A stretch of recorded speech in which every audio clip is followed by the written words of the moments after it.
My name is Christopher Dickey. I'm with Newsweek and the Daily Beast and a member of the Council, and I'd like to welcome you to today's Council on Foreign Relations meeting with President Moncef Marzouki of Tunisia.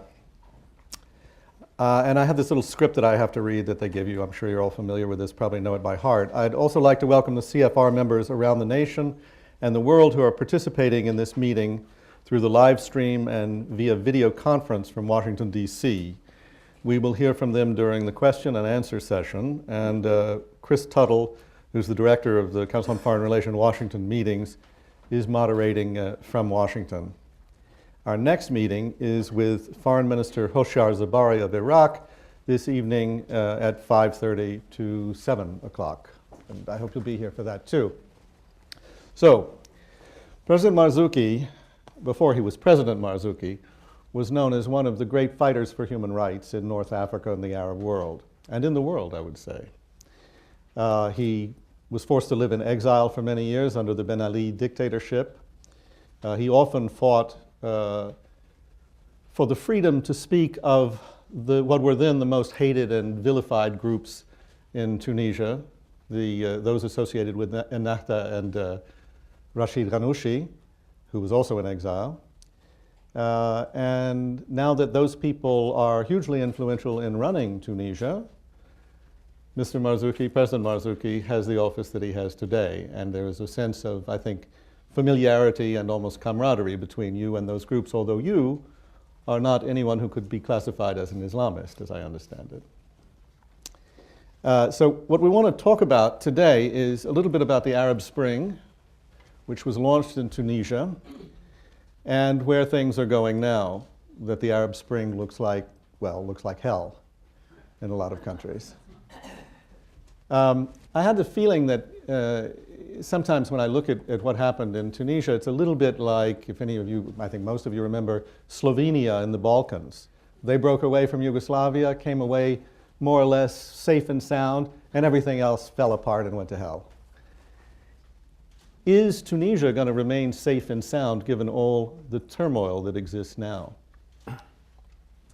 Of course, this is what I hope, but you know, Tunisia is not an island, and when you have on your border, you have a country like Libya where you know, the level of violence is extremely high, and when you have the situation you got in Egypt, and when we have also the situation in Syria. Syria is becoming an eternal problem because we have a lot of young people going to Syria. More than 500 jihadists, Tunisian jihadists are in Syria, and we are very afraid that when they come back to Tunisia, you know, it will be the same thing that happened with Algeria. You probably know that in the 80s, a lot of Algerians went to Afghanistan, and then they come back to Algeria, and this was the beginning of hell in Algeria too. So.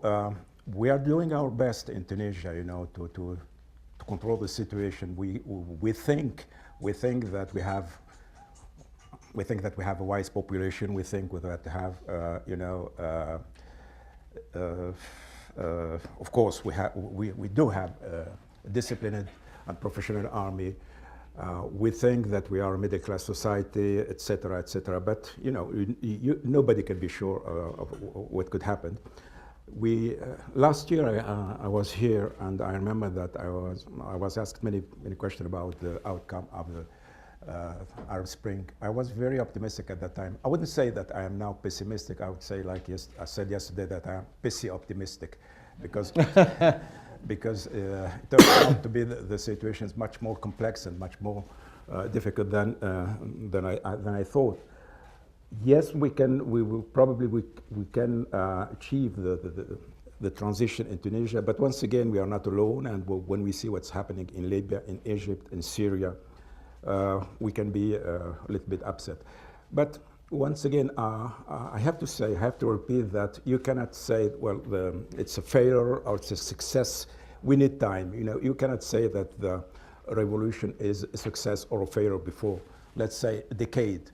When you think that French Revolution, for instance, they had to wait more than 70 years before having the Third Republic, which was probably the success of the French Revolution. So you cannot expect Arabs or any country, you know, to achieve the goals of revolution in just 2 or 3 years. So we have to be we have to be very careful. I'm very careful, but I think that the outcome would be quite different from a country to another. And that Tunisia, I wouldn't say you can bet on Tunisia, but I'm still confident that we could succeed. But of course, nobody knows. Wow. Well, I think that's an honest interpretation of events. When we talk about threats to Tunisia, we can also talk about Tunisia's advantages. You say that it's a middle-class society. It has a long history under Habib Bourguiba, certainly, of becoming what we would call a more westernized society. Women's rights have been enshrined for a very long time. Yeah. One of the questions that comes up as we look at Tunisia now, even if we put aside all those threats that you described, is whether that spirit in Tunisia, that in many ways made it very strong and resilient, can continue under the present government and as the new constitution takes shape, which is very slow taking shape. I mean, will, for instance, the rights of women in Tunisia be as solidly enshrined now as they were in the 1950s? Of course. But let me just give you a brief description of what's happening in Tunisia. Now we are facing major three challenges. So otherwise you cannot understand the whole situation. The first challenge that we are, is the terrorist challenge. We didn't expect Tunisia to have this problem. I think last year, the government, myself and the government, we underestimated this threat because we didn't accept that this situation would worsen in Mali, in Libya, and so forth. So now we have to deal with this problem, unexpected problem. The second problem is reaching a consensus, which was our choice, turned out to be extremely difficult. We didn't think that it would be that hard. But we still stick to this choice because you saw what happened in Egypt. What happened in Egypt is because they didn't have this national dialogue going on for months and 4 years like we have in Tunisia. So even if it's difficult, even if it takes time, we are going to stick to this choice. And this third challenge is the economic problem, because we have had this revolution because of the high level of poverty, the high level of people without jobs, young people without jobs, and so forth. So now, because of the uncertainty of the situation, because of this transition too long, investors, whether coming from outside or from Tunisia, they're very hesitating in investing in the economy. So the economic situation is worsening, and if we have this situation worsening, that means that we will have more and more unrest, and that this could, jeopardize the whole political process. So those are the main challenges we are facing, and we have to deal with the three challenges at the same time. Fortunately, as I told you, we have strong civil society, we have middle class society, we have wise people, we have this solid and professional military. So we are not helpless, to face these major threats. About your question, the question was about women's and the constitution. Well, I would like to give the floor to women, involved in writing the constitution. I think she would be better than me to answer your question. Well, okay, maybe we can do that in the question and answer period. We'll come back to you on that. When you talk about terrorism being much worse than you expected, yeah, are you thinking also that is related to the couple of very high-profile political murders in Tunisia that set things very much on edge over the last year, particularly the one last summer? Is that a result of terrorism? Who carried out those murders? It isn't clear to me when you've got people who are working on the Constitution who are suddenly murdered. That's a fairly unconventional political system. Every time it seems that we are very close, to reach this famous political consensus. That then we have had this assassination. The first one, Shokri Belaid, was assassinated in February, and the second, Brahmi, was assassinated in July. 25th of July.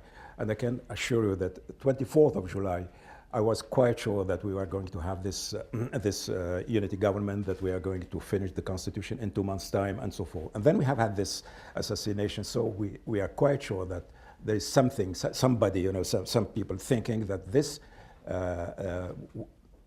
democracy should fail in Tunisia. And the only way to make it fail is to have this political assassination, because they do know that they cannot have a coup like in other countries, you know, because the specificity of our military, they can't have the population. So the only way to stop the process is by murdering political activists.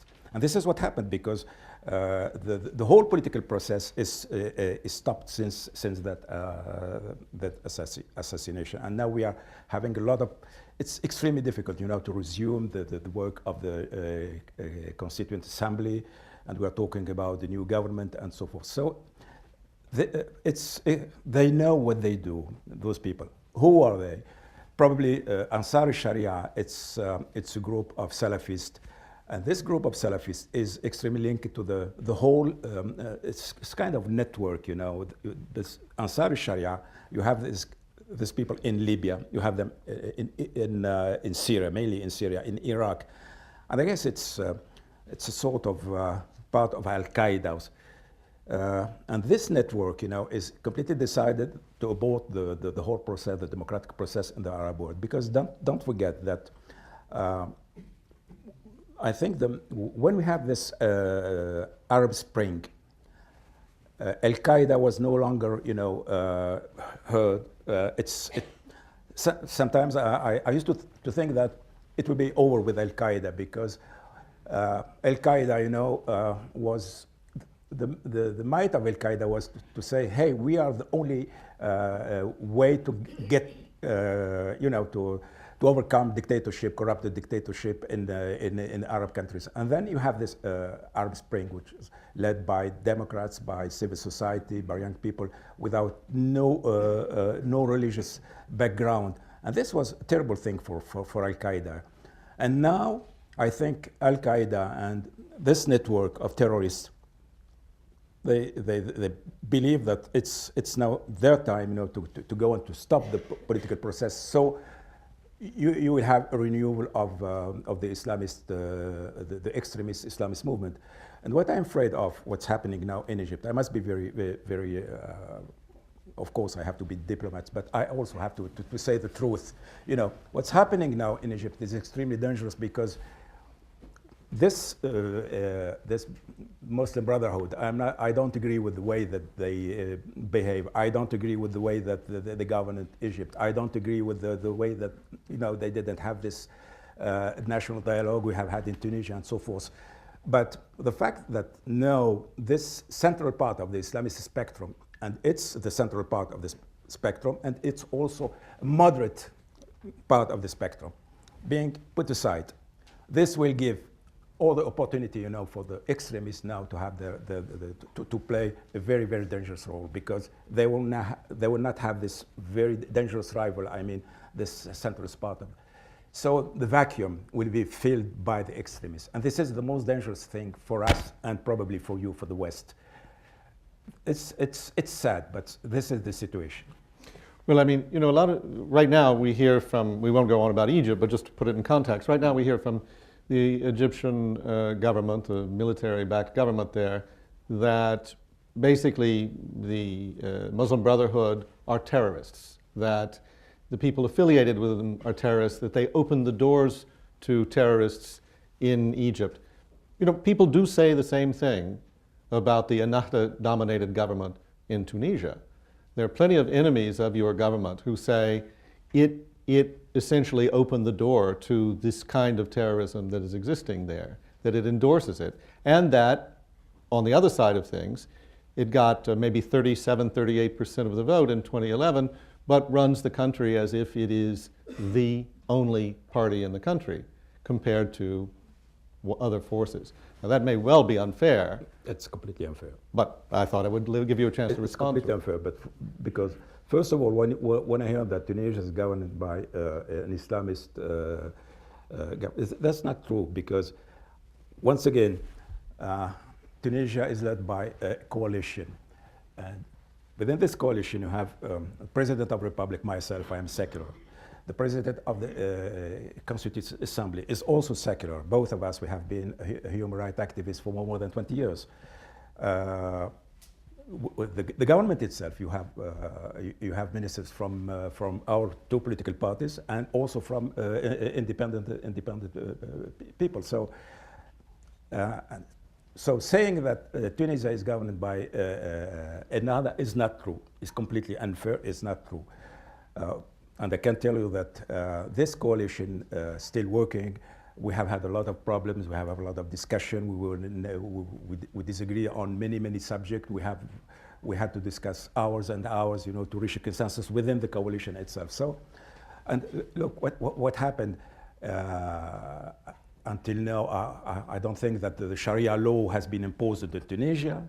I never heard that the government, imposed the Sharia or anything else. So it's a nonsense to say that another is ruling Tunisia. Another is part of this coalition. And you probably know that Ennahda has accepted that the next prime minister would be an independent, so we would go to elections, and everybody is quite sure that this election would be fair and transparent and so forth.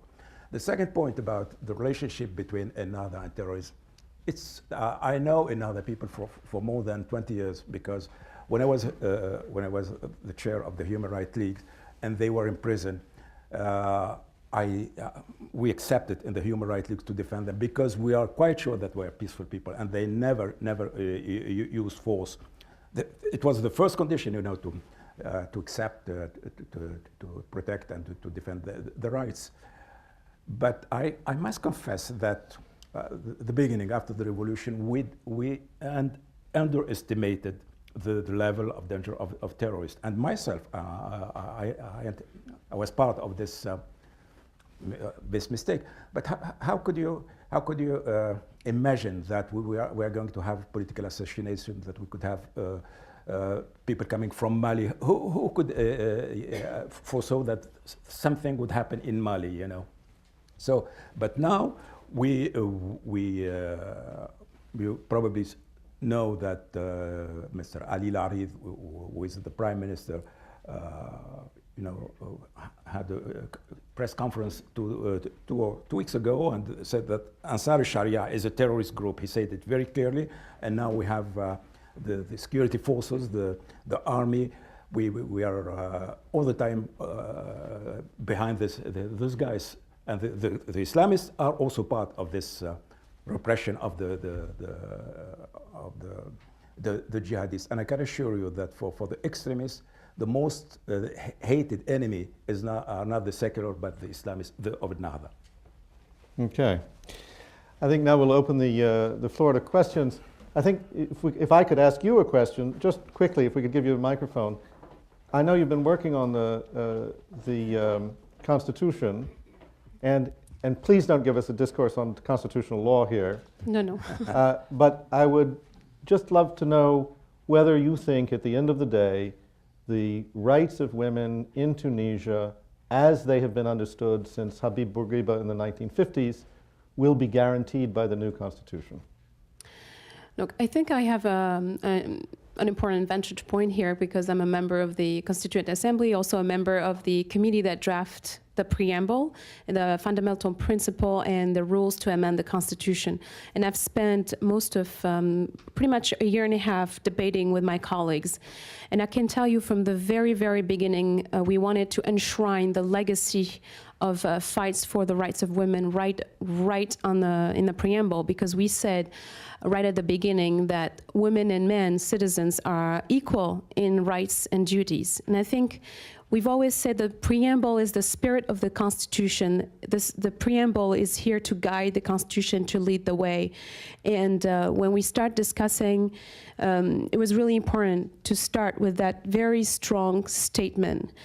Now, I'm just, sometimes I'm wondering, how can we top that if in our preamble we say men and women are equal? And it's a very clear sentence. I think you can't really make a mistake on interpretation.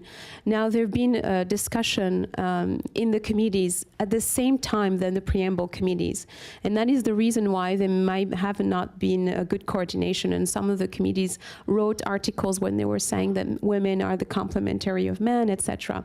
But what happened when we coordinated, then they saw that the preamble, our group, enshrined the rights of women right away. So they streamlined everything, and now it's pretty much, guaranteed. I mean, again, writing a constitution is not what will guarantee this. It's a strong statement, and then we need a strong civil society, we need strong organization, and I think in Tunisia we are very lucky to have that. Thank you.